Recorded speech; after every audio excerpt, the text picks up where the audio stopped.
My wife keeps calling our male friend my number 2 in front of everyone. I stayed sober to drive, listened to it all night, and started getting cold. Real cold. I'm Alex, 34 male, married to Megan, 34 female, for 6 years. We have this friend group that gets together for holidays and birthdays. Ryan, 35, is the guy everyone thinks is a stand-up dude, married to Claire, 33, who's always been the observant type. Then there's Tasha, 32, who loves to pile on jokes to keep the energy going. Last weekend was our holiday meetup at this wine bar downtown. I was the designated driver, so I stayed completely sober while everyone else got progressively more drunk. Standard arrangement for us. About an hour in, before Ryan had even arrived, Megan started gushing about him to the group. God, Ryan's such a good guy. Alex is so lucky to have him as a friend. Normal enough, right? Then Ryan showed up around 9 p.m., and that's when things got weird. Megan had been drinking steadily, and you know how some people get that overshare confidence when they're tipsy? She was in full mode. "Oh my God, Ryan," she called out when she saw him. "I was just telling everyone how amazing you are." Ryan sat down next to her at our long table. I was across from them, watching everything with stone-cold sober eyes. About 30 minutes later, during a lull in conversation, Megan made this dramatic pause. You know the kind, where someone's about to drop what they think is comedy gold. "You guys," she announced to the entire table, "Alex is definitely my number 1. She gestured at me with her wine glass. "But if I had to pick a number 2, it would absolutely be Ryan. Like, if I wasn't married to Alex, I would totally pursue Ryan." The table erupted in laughter. Tasha immediately jumped in with, "Oh my God, Megan, you're terrible." But she was laughing. Everyone was laughing. Ryan turned red but was grinning. "Megan, you can't say stuff like that." "What? It's a compliment," Megan protested, still giggling. "You should feel honored to be my backup husband." More laughter. More jokes built on top of it. For the rest of the evening, people kept bringing it back up. "Oh, there's Megan's number 2, when Ryan went to the bar. "Better watch out, Alex. She's got a contingency plan." I sat there, completely sober, listening to my wife repeatedly refer to another man as her second choice in front of our entire friend group. Each time it came up, I felt this cold knot in my stomach getting tighter. By 11 p.m., I'd heard some version of my number 2 probably 8 times. I finally spoke up, trying to keep my voice level. "Megan, maybe we could move on from that joke." She looked at me like I'd just announced I hate puppies. "Oh, come on, Alex, don't be so serious. Everyone knows I'm kidding." "I know you're kidding, but you've said it about 20 times tonight." The table got quiet for maybe 30 seconds. Then Tasha jumped in with some other topic and the energy picked back up. But I was done. Completely done. The drive home was silent until Megan said, "You're really going to be weird about a stupid joke?" It wasn't a joke to me. It was my wife publicly ranking men in front of our friends. God, you're being so sensitive. That's when I remembered something that made this whole thing worse. 6 months ago, Ryan got drunk at another party and made some sexual comment about Megan's dress. Something about how lucky I was. The next day, he apologized profusely, said he was way too drunk and completely out of line. I chose to believe it was just alcohol talking. Maybe I was wrong. When I was scrolling through the group photos the next morning, I found something that made my blood run cold. There was this candid shot from around 9:30 p.m. Right after Ryan arrived, right before Megan started with the number 2 commentary. In the photo, Megan is leaning into someone, clearly listening to them whisper something in her ear. And there's a hand, very casually placed on her lower back. The hand belongs to Ryan. The number 2 routine wasn't random drunk talk. It started right after whatever Ryan whispered to her. Update 1. I waited until Megan was completely sober the next afternoon to have the conversation. "We need to talk about last night. And we're not going to Ryan and Claire's for New Year's." She immediately got defensive. "What? Why? Because of a stupid joke? This isn't about jealousy. This is about public humiliation. You repeatedly told our friends that you'd marry another man if you weren't married to me." It was humor, Alex. Everyone was laughing. "Let me ask you something. If I told that same group that you're my number 1 but Sarah from your work is my solid number 2, And I'd totally pursue her if we weren't married. How would you feel? Long pause. That's different. How is it different? It just is. And now you're trying to control who I'm friends with. No. I'm asking you to choose between making jokes about replacing your husband and actually being married to your husband. And if you can't control what you say when you drink, then you need to not drink around these people. That's when she lost it. You're punishing me by not going to NYE. You're trying to isolate me from my friends. I called Ryan and Claire that evening. Hey, we're not going to be able to make it to your party. Sorry for the late notice. We have some stuff we need to work through. Claire was quiet for a weird amount of time before just saying, okay, thanks for letting us know.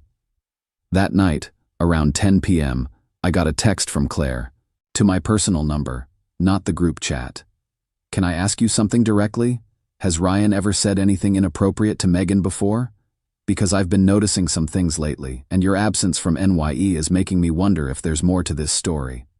That text hit me like a truck. Claire had been watching, and if she was asking, it meant she'd seen things that concerned her too. I stared at that message for 20 minutes before responding. Can we talk tomorrow? There are some things you should probably know. Yes, let's talk. I realized that Ryan's wife might have been picking up on the same signals I had been, but neither of us had said anything because we didn't want to seem paranoid or controlling. Update 2. I met Claire for coffee the next day. I was nervous as hell, but I decided that honesty was better than everyone dancing around whatever was happening. Claire, I need to tell you some things, and I'm not trying to blow up anyone's life, but you asked, and you deserve to know. I told her about Ryan's drunk comment 6 months ago. I told her about the number 2 routine and how it started right after Ryan whispered something to Megan. I showed her the photo with his hand on Megan's back. Claire just nodded slowly. I've been going crazy thinking I was imagining things. Then she told me what she'd been noticing. Ryan deleting texts immediately after receiving them. Taking his phone into the bathroom. And the big one, he'd been bringing up Megan in conversations way too often, always framed as jokes about how funny or attractive she was. Last week he said, I bet Megan would laugh at this, about some random meme. Who says stuff like that about their friend's wife?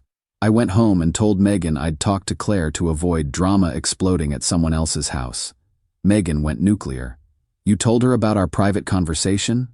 You made me look like the bad guy? You destroyed my friendship. I told her the truth about what happened in public, Megan. And now she doesn't have to wonder why her husband keeps talking about you. I'm going to NYE with or without you. You don't get to isolate me. That's when I realized this wasn't about jokes anymore. It was about priorities. And I clearly wasn't hers. That evening, I did something I'd never done before.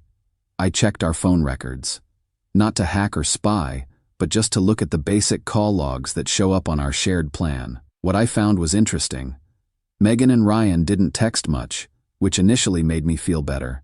But there was a pattern that made my stomach drop. They had these really short phone calls, like 30 seconds max. And then 10 minutes later, there would be FaceTime calls or WhatsApp calls that didn't show details on the phone bill. The short calls were basically, hey, can you talk? Followed by switching to apps that don't leave traces. And the timing of these calls? They lined up perfectly with when Megan said she was running errands or going to the gym. 2 days ago, Megan said she was going grocery shopping at 2 p.m. Phone records show a 30-second call to Ryan at 2:05 p.m., followed by a FaceTime call. Last week, Megan said she had a doctor's appointment. 30-second call to Ryan 5 minutes after she left the house. This wasn't an affair yet, but it was the setup for one. They were being careful enough to avoid obvious evidence, but not careful enough to avoid patterns. I sat in my kitchen, looking at these records, realizing that my wife had basically been maintaining a secret communication line with the man she publicly called her number 2. The man who had drunkenly hit on her 6 months ago. The man whose wife was now asking me if I'd noticed inappropriate behavior. Yeah, I'd noticed. Update 3. I spent the last week of the year preparing for the worst-case scenario. I quietly scanned important documents, set up a separate bank account, and had a preliminary conversation with a divorce attorney. Not to file anything, just to understand my options. New Year's Eve came. I gave Megan one last chance to choose her marriage. I'm not going to forbid you from going. But if you choose to go alone to the house of the man you publicly called your number two, you're making a choice about your priorities. She dressed up more than I'd seen her dress up for anything in months. Expensive dress, full makeup, perfume that I'd bought her for our anniversary but she'd never worn for our date nights. You're being ridiculous, and I'm not going to be controlled. She left at 8 p.m.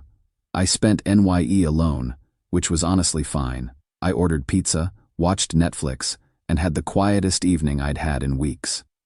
At 11:45 p.m., my phone rang. Claire. Her voice was shaking. Alex, you were right. It's happening right here. Apparently, around 11 p.m., as everyone got drunker, Tasha started the same routine from the week before. Megan, tell everyone about your ranking system again. Who's your number two? And Megan, drunk and feeling supported by the crowd, repeated the exact same routine. Alex is my number one, but Ryan's definitely my number two. If I wasn't married to Alex, I'd totally go for Ryan. But this time, Claire was there. And Claire had been watching for signs all night. I couldn't take it anymore, Claire told me. I stood up and said, Megan, can you repeat that? I want to make sure I heard correctly. You're saying my husband is your second choice if your marriage ended? The room went dead silent. Ryan tried to pull Claire into the kitchen to talk privately. Megan followed them. That's when Claire played the recording. She'd found something on their shared iPad that synchronized with Ryan's phone. A voice message from Ryan to Megan from 3 days ago. If Claire goes to bed early tonight, meet me on the back patio at midnight. Megan's response was just a winky face emoji. Not explicit, but the intent was crystal clear. Claire played it on speaker in the kitchen, but everyone in the living room could hear.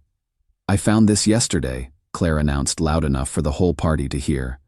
But I wanted to see if anyone would tell the truth first. The party imploded. People started making excuses to leave. Tasha actually apologized to Claire for encouraging the joke. Megan tried to deflect by calling me. I didn't answer. She texted, Alex, Claire is having a breakdown and making crazy accusations. Come get me. I texted back, find your own way home. She walked in the door at 2:15 a.m., crying and furious at the same time. This is your fault. You poisoned Claire against me. I never did anything wrong.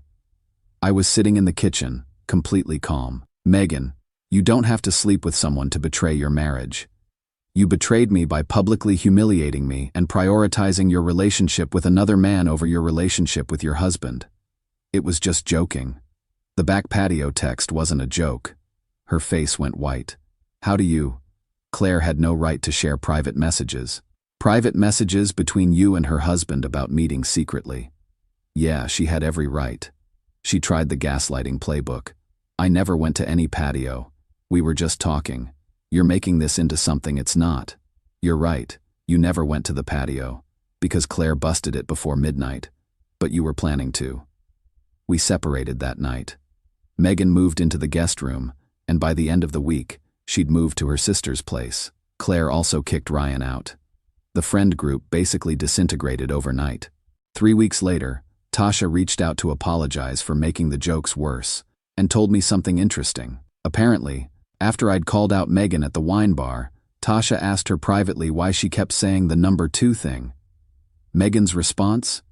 Because it's true, and it's fun to see if Alex will do anything about it. That told me everything. It wasn't humor. It was a test. She was seeing how much disrespect I'd tolerate publicly. I filed for separation a month later. The worst part wasn't wondering if she would have cheated. The worst part was realizing that my wife enjoyed humiliating me in front of our friends, and used just joking as a shield for behavior she knew was wrong. Some lines, once crossed, don't get uncrossed. Respect is one of them. To everyone asking if I overreacted, my wife publicly ranked men in front of our friends, planned a secret midnight meeting with the guy she ranked as her second choice, and then told people it was fun to test my boundaries. That's not a joke. That's someone showing you exactly who they are.